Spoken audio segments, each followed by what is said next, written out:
My husband Robert and I were high school classmates. Our relationship started during our sophomore year school trip. I had a dream to become a doctor.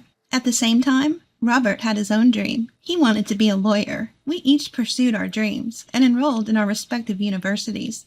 It seemed like everything was going smoothly, but Robert failed the bar exam 5 years in a row. After that, Robert started working in sales at a general corporation. On the other hand, I was able to become an obstetrician after 6 years of university and 2 years of residency. Congrats on becoming a doctor and achieving your dream, Amy. Robert rejoiced over my accomplishment as if it were his own. Thank you. I think things are going to get even busier from now on. I'm sorry if I have to cancel our dates more often than before.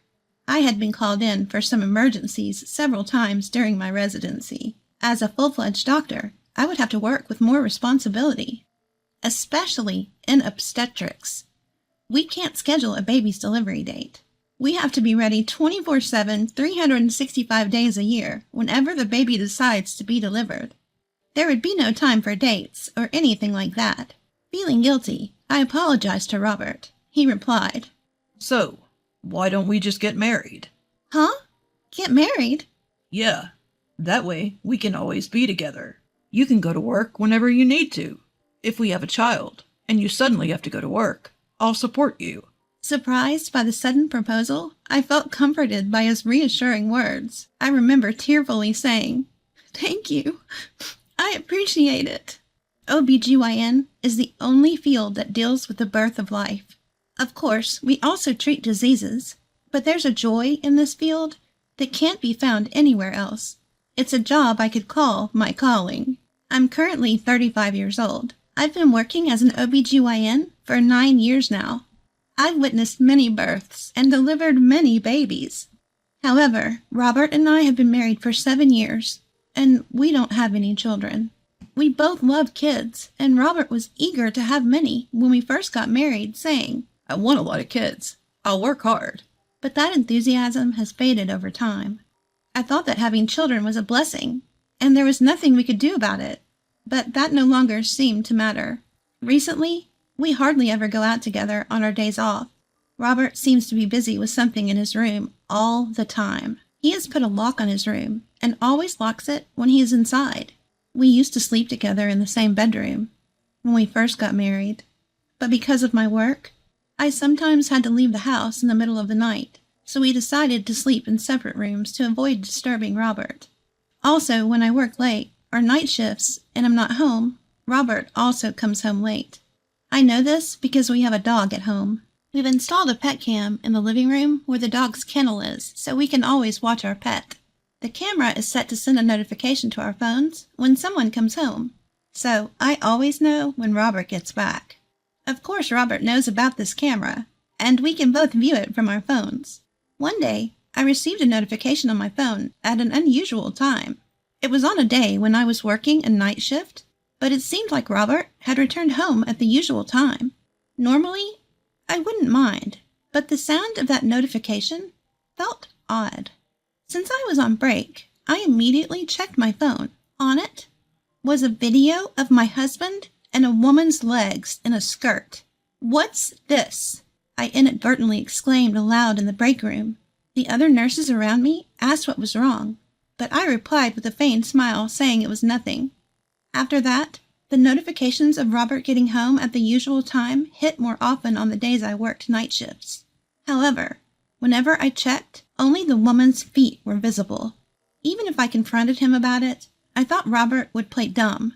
So I marked the days I was on and off duty on our calendar at home. Then, on that day, I decided to wait for Robert to come home with someone. That person was my younger brother. In fact, I had left my dog at my brother's place since the day after I found out about a woman coming over to my place. I felt guilty about leaving the dog alone in a house where I didn't know when Robert would bring the woman again. I waited in my brother's car for 30 minutes. Robert returned home right on time. There was a woman walking with him, her arm linked with his. Seeing this, I thought I would lose my composure, but maybe because my much younger brother was next to me, I strangely kept my cool. I immediately started recording a video with my phone. My brother-in-law is bold. Doesn't he worry about being seen by the neighbors? My brother said after I finished filming the two who had comfortably walked into the entrance. Yeah, there must be neighbors watching. It would be strange if there weren't people watching at this time. I found myself agreeing. Looking around, it seemed it was during the rush hour when neighbors were returning home. I hadn't noticed because I worked on an irregular schedule, but I just realized that this is the general time when people return home. That night, I stayed at my brother's house, playing with my beloved dog, and then sleeping. The next day, I decided to visit a neighbor with whom I am particularly close to, and asked about Robert and the woman. It seems the neighbor also found it suspicious and had asked about it. He had apparently answered that she was his sister. The neighbors believed him, since they knew that I also had a brother who was much younger than me. Now that I also had testimony from my neighbor, I was thinking about when to propose a divorce to Robert, when one morning a familiar face appeared in the consultation room. Thank you in advance. The woman who entered with a worried voice was none other than, I believe, Robert's mistress. I was about to make a strange sound, but I held it back. I switched into work mode and said, "Congratulations! You're 8 weeks pregnant." Really? I'm so happy. Doctor, is the baby a girl or a boy? We can't tell the gender yet, but everything's going well for now. I see. I wish I could find out soon. He wants a girl. She was tenderly rubbing her belly, and even though I hadn't asked, she continued. I'm not married yet, but I'm thinking of getting him to marry me now that I'm pregnant. Is that so? I replied in a way that wouldn't upset her. Actually, he's only been divorced for 2 months. They say you can't remarry until 100 days have passed. Really? Is the father of your baby your boyfriend? At the hospital today? Yes, he's waiting for me in the car. She answered with joy. I told her that I'd like to discuss the future with him too, so she went out to call him in with a smile. 15 minutes later, after attending other patients in between, I called her back. Then, as expected, Robert walked in from behind her. Robert blurted, "Excuse me," when he caught sight of my professional smile. "What? Huh? Why is Amy here?" Saying that, he looked at the nameplate on the office wall and muttered, "No way." I work under my husband's surname, not my maiden name. Many female doctors continue to use their maiden names, but in my case, my maiden name was quite rare and difficult to pronounce. However, Robert's last name is the most common surname in the States, so he probably didn't pay much attention to it. At the hospital where I work, there happened to be no doctors with the same last name in the same department, so I only used my last name on the nameplate. Seeing Robert's disturbed look, the woman looked puzzled. "Amy, that's me, right? We came in together. Of course I'm here." I was stunned by her words. His lover's name is Amelia. Certainly she is Amy. However, calling your wife and mistress by the same nickname is beyond despicable. Being cornered by his mistress, Robert stammered. No, this is a bit... So I decided to explain for her. "Amelia, my name is Jamie. I'm also Amy." "What? Bobby, you've been cheating?" "Bobby?" I nearly burst out laughing at the reality of a 35-year-old man being called Bobby. "Huh, I see you have her call you Bobby. Did you tell her where I work?" No. I forgot that you worked here." Robert was taken aback. It seemed he either didn't care or never asked about where I worked. Despite that, his mistress was confronting him. "Bobby, who's this woman?" No. Robert was unable to explain.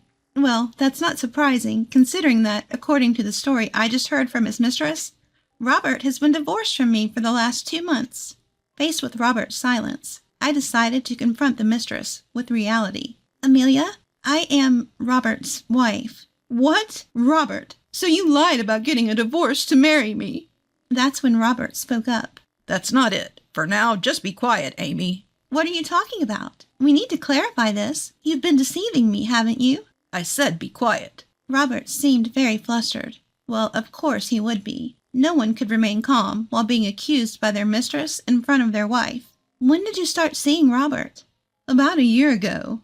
Unlike Robert, the mistress answered my question honestly. "I see. So, you were aware that Robert was married when you started the relationship, correct?"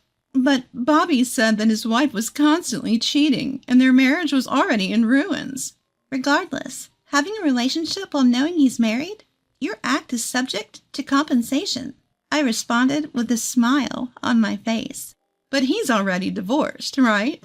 We're not divorced. At this point, Robert tried to silence the mistress once again. However, this sparked an argument in the examination room.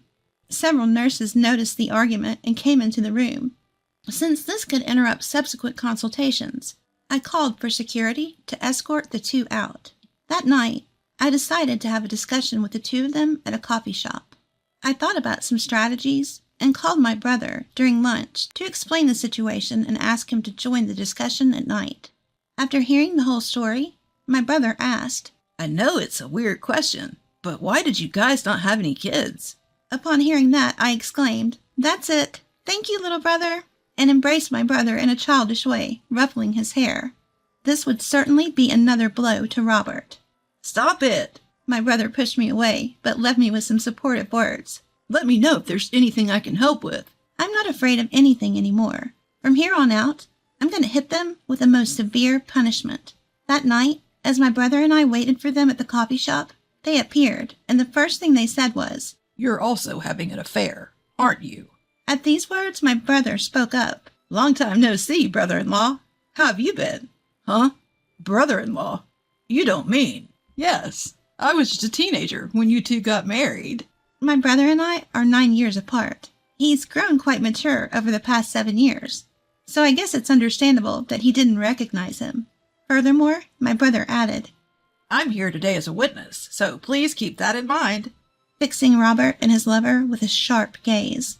Huh? A witness? Robert looked shocked. In fact, my brother had become a lawyer. Moreover, a lawyer who specializes in divorce cases. He knew about Robert's multiple bar exam failures and had been considerate not to mention it. More importantly, let's continue our conversation from earlier. Here, I brought this. I presented an envelope. Inside was a divorce paper, with my part already filled out. Fill this out. Right now. What a considerate woman, bringing the papers herself. Robert retorted, now looking rather smug, and quickly filled out the papers. Robert's lover, seemingly excited, said, Now, after 100 days, I can officially be Mrs. CEO. However, I immediately asked her, Mrs. CEO? What are you talking about? Robert said he's the CEO of a top-tier company. Robert's eyes started darting around. Yeah, that's right. I couldn't stop laughing. Seeing me doubled over in laughter, Robert's lover looked perplexed. What's so funny? Oh, I'm sorry.